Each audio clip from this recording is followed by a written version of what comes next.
The invitation arrived on a Tuesday, its gold embossed lettering gleaming mockingly in the afternoon sun. Marcus Wright and Rebecca Collins request the honor of your presence. I almost laughed at the irony. 20 years after walking out of my life, my ex-husband was getting married again. And somehow, through some cosmic joke, I've been invited. I'm Diana Matthews, but 20 years ago I was Diana Wright, wife to Marcus Wright and mother to our son James. Or at least I was, until Marcus orchestrated the greatest betrayal imaginable. The memories of that day still haunt me. I was at work when I got the call. There had been an accident at James's school. By the time I arrived at the hospital, Marcus was already there, his face grave as he told me our 6-year-old son hadn't made it. I collapsed, my world shattering into a million pieces. The following weeks were a blur of grief and confusion. Marcus handled everything. The funeral arrangements, the paperwork, even the life insurance claim. I was too devastated to question anything, too broken to notice the inconsistencies that should have raised red flags. It wasn't until 6 months later that I discovered the truth. A chance encounter at a grocery store changed everything. I was standing in the checkout line when I overheard 2 women talking. Did you see Rebecca's Facebook post from Paris? She and that Marcus guy look so happy together. And that little boy of his is adorable. My heart stopped. I knew Rebecca. She was Marcus's colleague from work. But Paris? A little boy. With trembling hands, I pulled out my phone and searched for Rebecca Collins on Facebook. Her profile was public, and there they were, Marcus, Rebecca, and a little boy who looked exactly like my James. The timestamps on the photos showed they'd been taken just weeks after James' death. My son wasn't dead. Marcus had stolen him, faked his death, and started a new life with his mistress. The revelation nearly destroyed me all over again. But this time, instead of collapsing into grief, I felt something else. Rage. Pure, white-hot rage that burned away the fog of depression I'd been living in. I immediately hired a private investigator, but Marcus had covered his tracks well. He and Rebecca had moved to Europe, using his dual citizenship to establish a new life. The death certificate, the funeral, everything had been carefully orchestrated to make it appear that James had died in that accident. For years, I followed their lives from afar, watching through social media as my son grew up calling another woman mom. I saw birthdays, school events, family vacations, all the moments that should have been mine. But I couldn't do anything without risking Marcus disappearing with James again. So I waited. I built a new life for myself, channeling my pain into success. I went back to school, earned my law degree, and became a specialist in international family law. The irony wasn't lost on me. Every case I took on was driven by the knowledge that somewhere out there, my son was growing up without knowing the truth. Now, 20 years later, here was this invitation. Marcus and Rebecca were returning to the States for their wedding, a lavish affair to celebrate their love story. But what they didn't know was that I'd never stopped searching, never stopped gathering evidence. 2 months ago, my private investigator finally found something, proof of the fraud, documented evidence of how Marcus had faked James's death. More importantly, he found James himself, now 26 and working as an architect in London. I remember staring at his photo for hours. He had my eyes and Marcus's smile. But he was his own person now, shaped by a life I hadn't been part of. With shaking hands, I'd written him a letter, telling him everything. I didn't expect a response, but 3 days later, my phone rang. Is it true? His voice was deep, controlled, but I could hear the tremor in it. Did he really fake my death? Yes, I whispered, tears streaming down my face. I've spent 20 years trying to find you. The silence that followed felt eternal. Then, I want to meet you, and I want to make him pay for what he did to us. Now, as I hold this wedding invitation, I think about the plan James and I have crafted. Marcus thinks he's about to have his perfect day, celebrating his love story with the woman he left me for. He has no idea that his past is about to catch up with him. I pick up my phone and text James. The invitation arrived. Are you ready? His response comes quickly. Ready, Mom. See you in 2 weeks. I smile, running my finger over the embossed lettering one more time. Marcus Wright and Rebecca Collins request the honor of your presence. Oh, it will be my honor indeed. The day I learned Marcus had stolen our son, I died inside. But now, 20 years later, I'm about to show him exactly what that kind of death feels like. And this time, there won't be any coming back from it. The next 2 weeks passed in a blur of preparation and anticipation. James flew in from London, and seeing him in person for the first time in 20 years nearly brought me to my knees. We spent hours talking, filling in the gaps of 2 decades lost. I always felt something was off. James told me one evening as we sat in my living room, photos spread out between us. "Dad, Marcus, he would get weird whenever I asked about you. Rebecca tried to convince me you died when I was little, but things didn't add up." I handed him a photo of his 6th birthday party, the last one we'd celebrated together. "This was right before he took you. You wanted a Spider-Man cake, but I accidentally ordered Batman. You cried for 10 minutes straight."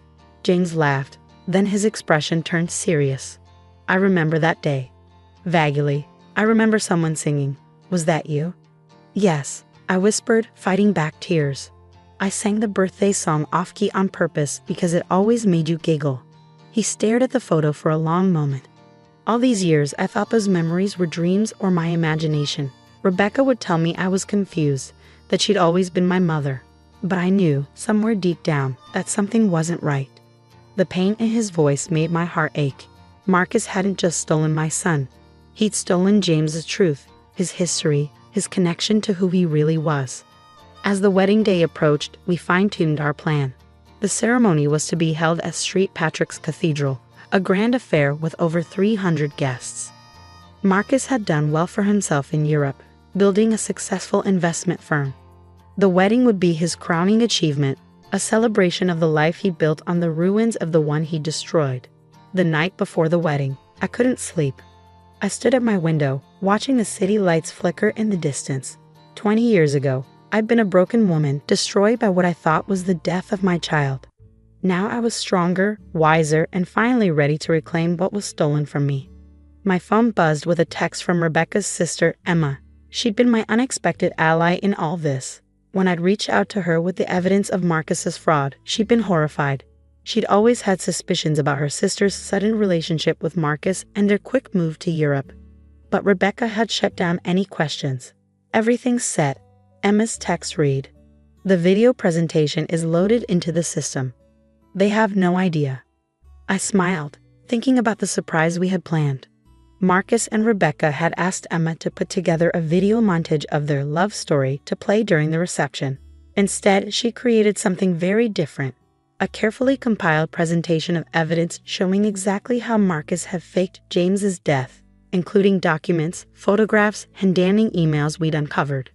The next morning dawned bright and clear. I took extra care getting ready, choosing a deep blue dress that made me look elegant but understated. I wasn't there to steal attention, at least not yet. James met me at my apartment, looking handsome in his tailored suit. The resemblance to his father was striking, but there was a kindness in his eyes that Marcus had never possessed. "Ready?" he asked, offering his arm. I took a deep breath, steadying myself. Ready. The drive to the cathedral was quiet, both of us lost in our thoughts. As we pulled up, I could see guests streaming in, all dressed in their finest. Marcus had spared no expense. There were flowers everywhere, a red carpet leading up the steps, and uniformed attendants directing traffic. We waited in the car until most of the guests were seated. Through the cathedral's open doors, I could see Marcus standing at the altar, beaming with pride. He looked older but still handsome, his dark hair now streaked with silver. Rebecca stood with her bridesmaids, radiant in her designer gown, completely unaware that her perfect day was about to implode. "Mom," James said softly, touching my hand. "Are you sure about this? We could still walk away." I turned to look at him, this wonderful young man who had been ripped away from me. "No," I said firmly. "He needs to face what he did." "They both do. You deserve better than a life built on lies." He nodded, squeezing my hand. "Then let's do this." We stepped out of the car just as the wedding march began to play. The timing was perfect. All eyes would be on Rebecca as she walked down the aisle. No one would notice us slipping in through the side door. Emma met us as planned, ushering us to our designated seats near the middle of the cathedral. From here, we had a clear view of Marcus's face as he watched his bride approach. He was smiling, tears in his eyes, probably thinking about how perfectly his life had turned out. I felt a fierce satisfaction knowing that smile was about to be wiped off his face. as Rebecca reached the altar and the priest began to speak. I caught Emma's eye. She gave an almost imperceptible nod. Everything was ready. The moment of truth was approaching, and 20 years of waiting were about to pay off. Marcus had no idea that his perfect wedding day was about to become his worst nightmare.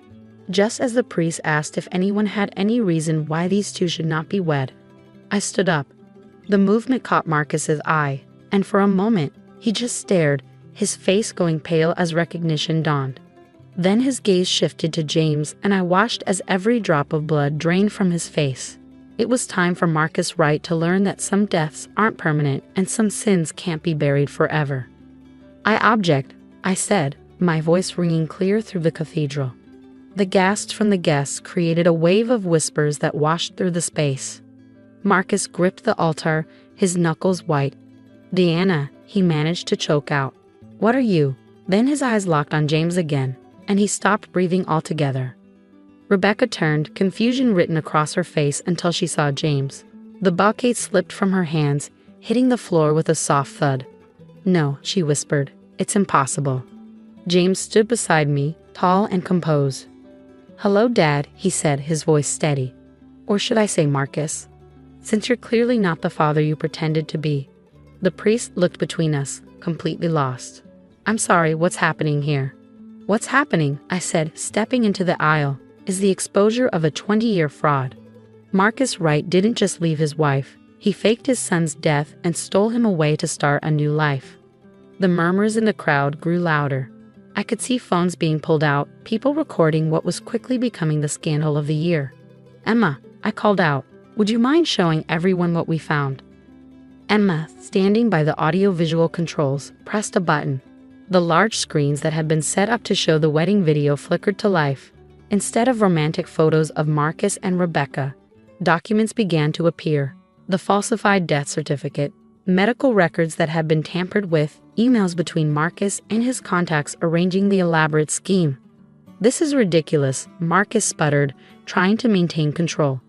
Diana, you're delusional. You need help. No, Dad, James cut in, his voice sharp. You're the one who needs help. I found the letters, you know. The ones Mom wrote trying to find me. The ones you kept hidden all these years. Rebecca swayed slightly, her perfect makeup starting to run as tears formed. Marcus, what is he talking about? What letters? I pulled out my phone and played a recording. Marcus's voice from 20 years ago, speaking to the man who helped him fake the death certificate. The words echoed through the cathedral. Make sure it's airtight. His mother can never know he's alive. I'll transfer the rest of the money once we're safely out of the country. The silence that followed was deafening. All these years, James continued, moving closer to the altar. You told me my mother was dead. You made me believe I was crazy when I had memories of her. Do you have any idea what that did to me? Marcus's face had turned from white to gray. Son, I can explain. I'm not your son, James snapped. Not anymore. A father doesn't do what you did. A father doesn't steal a child from his mother and spend 20 years lying about it. Rebecca had backed away from Marcus, horror dawning on her face. You told me she abandoned him, she whispered. You said she didn't want him, but she signed away her rights. He lied to you too, Rebecca, I said, softening my tone slightly. He lied to everyone. And now it's time for the truth to come out. Emma stepped forward, holding up her phone. The police are on their way. They're very interested in the evidence of fraud we uncovered. Faking a death certificate, insurance fraud, kidnapping. Those are serious crimes, Marcus. The wedding guests were now standing, phones recording everything. I could already imagine the social media storm this would create. Marcus Wright, prominent investment banker, exposed as a fraud and kidnapper at his own wedding. Marcus made a sudden move toward the side door, but two men I'd hired, private security, stepped forward to block his path. Running away again, Marcus? I asked. That seems to be your specialty, but not this time. James moved to stand beside me, and I felt 20 years of pain starting to lift. We'd done it. We'd exposed the truth, and more importantly, we'd reclaimed our story. The police arrived minutes later, their sirens cutting through the chaos that had erupted in the cathedral. As they led Marcus away in handcuffs, I watched Rebecca sink into a pew, her wedding dress pulling around her like broken dreams. Mrs. Wright, one of the officers, approached me. We'll need you and your son to come down to the station to give formal statements." I nodded, then turned to James. "Are you okay?" He looked at the chaos around us, the shocked guests, the abandoned altar, the evidence of Marcus's crimes still displayed on the screens, and smiled slightly. "Yeah, Mom, for the first time in 20 years, I think I really am." Epilogue. Marcus Wright was sentenced to 15 years in prison for his crimes. The story made national headlines, leading to changes in how death certificates are verified and processed. Rebecca filed for an annulment and later testified against Marcus, claiming she had no knowledge of his elaborate scheme. James and I spent the next year rebuilding our relationship. We couldn't recover the 20 years that were stolen from us, but we could move forward together. He moved back to the States, taking a position at an architectural firm in a city to be closer to me. As for me, I finally felt free. The weight of 2 decades of searching, wondering, and grieving have lifted. I gotten my son back, and more importantly, I gotten justice. Sometimes late at night, I look at that wedding invitation that started it all, and I smile. Marcus thought he had orchestrated the perfect life, built on lies and stolen dreams. Instead, his wedding day became his downfall, and my greatest victory. They say revenge is a dish best served cold. But I think the best revenge is simply the truth finally brought to light after years of darkness. And sometimes that truth comes wrapped in a gold embossed wedding invitation.